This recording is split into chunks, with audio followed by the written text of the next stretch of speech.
Mi nombre es Jenny Urbina y en esta oportunidad les voy a hablar sobre las autopsias y las exhumaciones. Los términos autopsia y necropsia son usados muchas veces como sinónimos. Etimológicamente, autopsia viene del prefijo griego auto, que significa propio, por sí mismo, y opsis, que significa vista o examen. Entonces, su interpretación etimológica sería autopsia, verse o examinarse por sí mismo.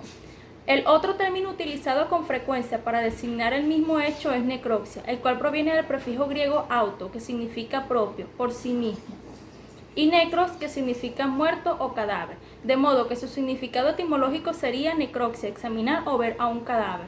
Es obvio que ningún cadáver puede examinarse por sí mismo, como lo da a entender el significado etimológico de autopsia. Es por ello que se utilizará el término necropsia para describir el proceso de inspección técnica al cuerpo de la víctima, el cual es realizado por el médico legista, con el objetivo de determinar la causa y el mecanismo de la muerte.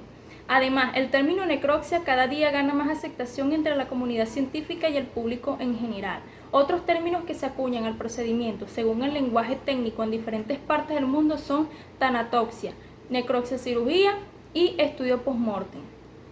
La necropsia médico-legal es un procedimiento médico, técnico y científico de diagnóstico, mediante el cual es posible establecer la causa de la muerte, el tiempo aproximado desde el fallecimiento o cronotanatodiagnóstico, el modo y los mecanismos de la muerte, el agente causante del deceso y la identificación de la víctima. Toda esta información es de una ayuda invaluable para las autoridades judiciales encargadas de procurar y administrar justicia.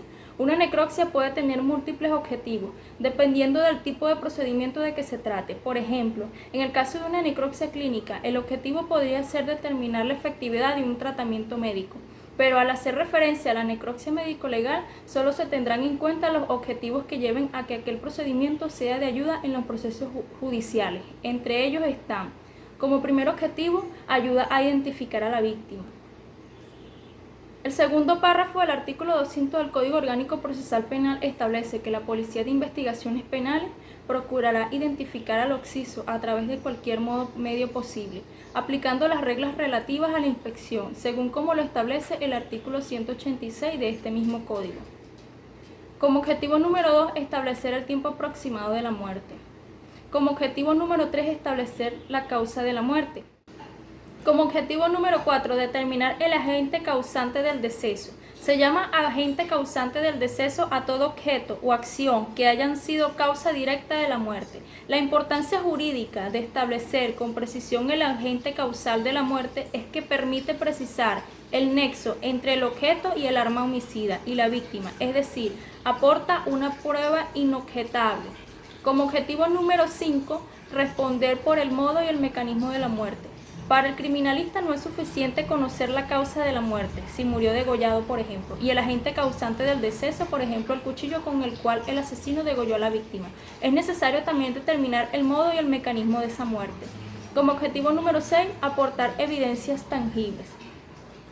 Existen diferentes tipos de necropsia, las cuales se diferencian más que por las técnicas utilizadas, por el fin que pretenden alcanzar, como lo es la necropsia médica. Tiene como objetivo el acrecentar el conocimiento científico. Se realiza en personas que fallecieron por alguna enfermedad y el estudio de los órganos del sistema ayudan a los médicos a identificar con detalle la dolencia, sus causas e incluso la eficiencia de los tratamientos médicos prescritos. Se suelen realizar en los hospitales y en los centros de investigación. La información extraída de esta clase de necropsia ayuda al avance de la medicina preventiva, diagnóstica y en los tratamientos farmacológicos. Este tipo de procedimiento puede ser total o parcial y en este último caso se limita al órgano o sistema de interés para los especialistas. Este tipo de procedimiento no requiere orden judicial para su práctica. Sin embargo, debe existir consentimiento expreso de la familia o representante legal para su realización. La necropsia didáctica se realiza para adiestrar a los estudiantes de medicina, ciencias anatómicas, quirúrgicas y forenses. Por lo general, se lleva a cabo en cuerpos sin identificar. Se le colocan las siglas NN, que son unas siglas en latín que significa desconozco su identidad. Aquellos no reclamados por sus familiares o que por disposición legal puedan usarse para estos fines.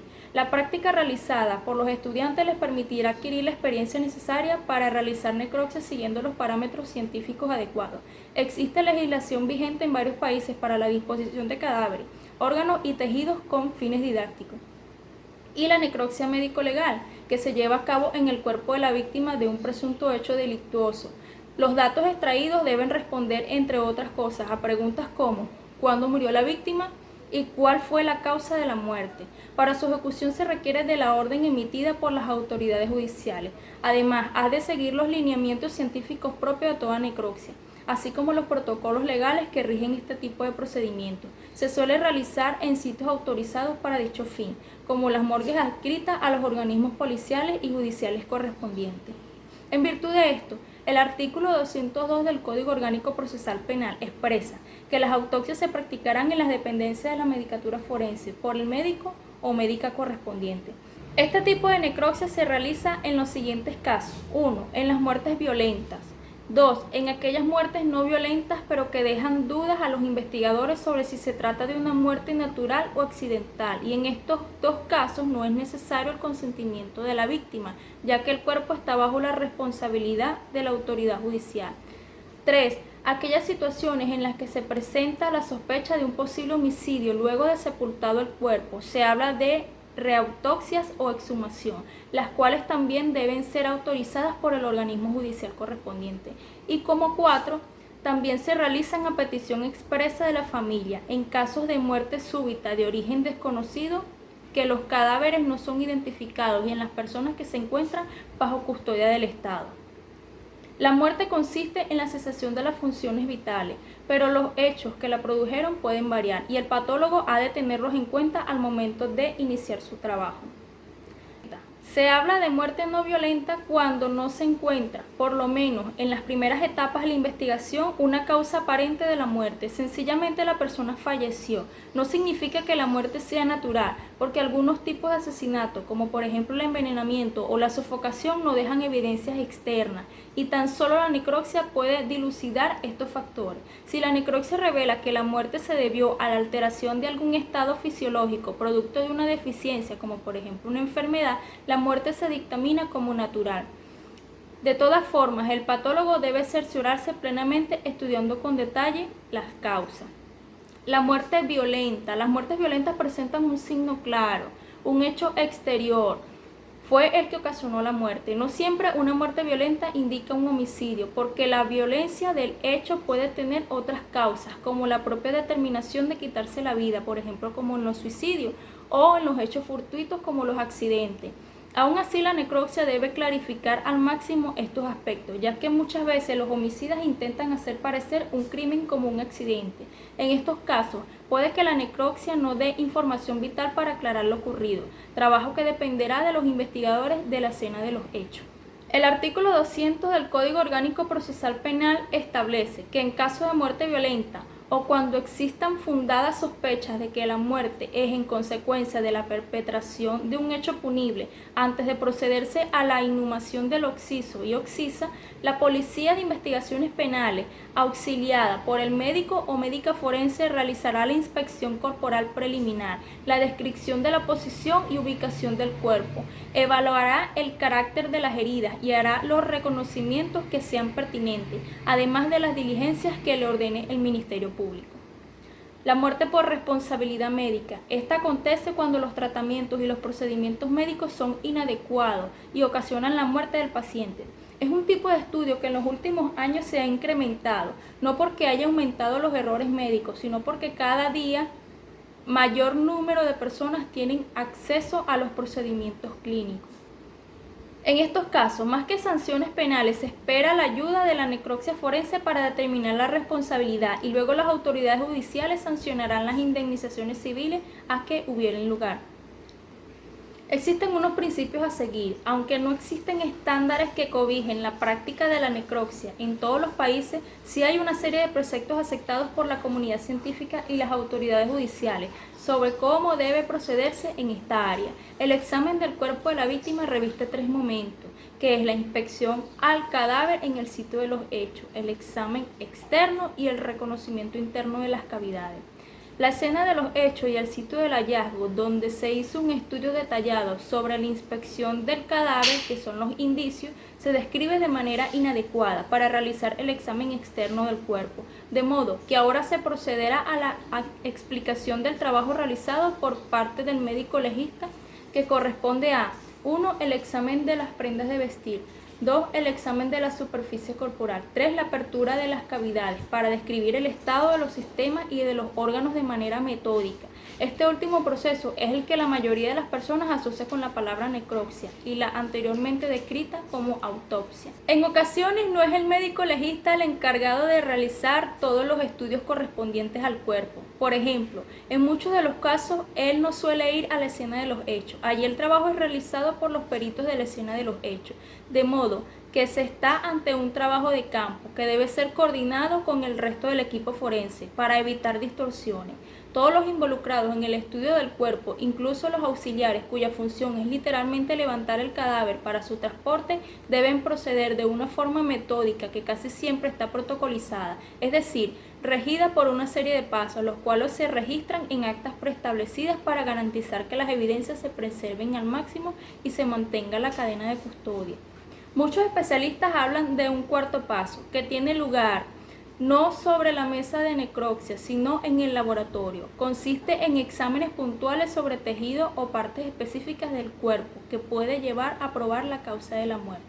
Este último paso suele corresponder a los investigadores y expertos en áreas científicas puntuales, como la química orgánica o la biología, más que los patólogos forenses. Al final, todos los resultados deben cotejarse con el cúmulo de evidencias encontradas en la escena de los hechos y con las pruebas testimoniales.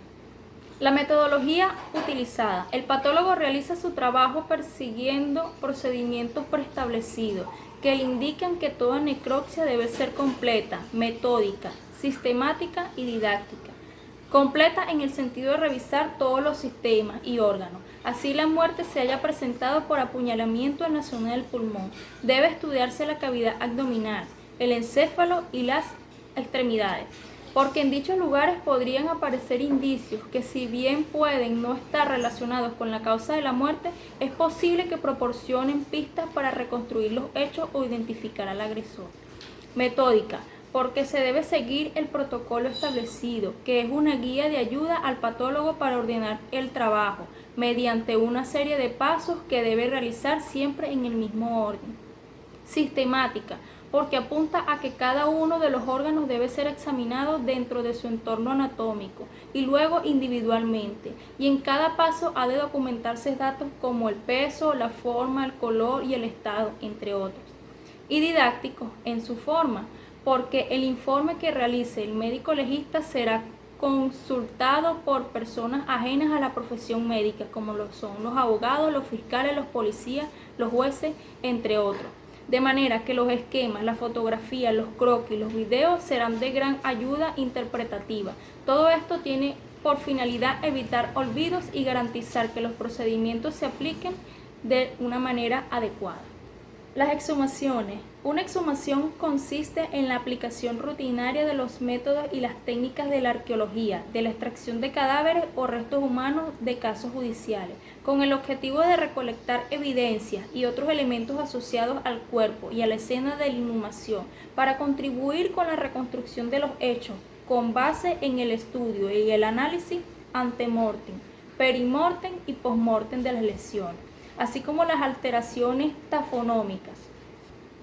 Un odontólogo forense formará parte del equipo de exhumación y se encargará del registro de las estructuras remanentes del sistema estomatognático que contribuyan al proceso de la identificación, que es la parte básica de la identificación del individuo o de los restos humanos, además de la exploración y recolección de evidencias que eventualmente contribuya con la investigación jurídica. Las exhumaciones y las reautoxias. En muchas ocasiones, la posible causa de la muerte no surge con claridad para los investigadores hasta pasados varios meses luego del fallecimiento. Entonces, en la investigación de una muerte que se creía natural o accidental, pueden aparecer evidencias que apunten hacia un asesinato. Y en este caso, se deberán examinar el cuerpo para encontrar indicios que permitan mantener la hipótesis o desecharla. Cabe destacar, la técnica de la oportunidad consiste en que todo indicio presente en el cuerpo de la víctima debe ser recolectado y fijado a la menor brevedad posible. De lo contrario, muchos de ellos pueden perderse para siempre. Las exhumaciones no suelen dar una gran cantidad de información. Incluso puede que no arrojen datos nuevos para la investigación, pero aún así es la única posibilidad que tienen los investigadores para recolectar nuevos indicios. Y para finalizar, culmino con este proverbio que dice: lo que escucho se me olvida, lo que veo lo recuerdo y lo que hago lo sé.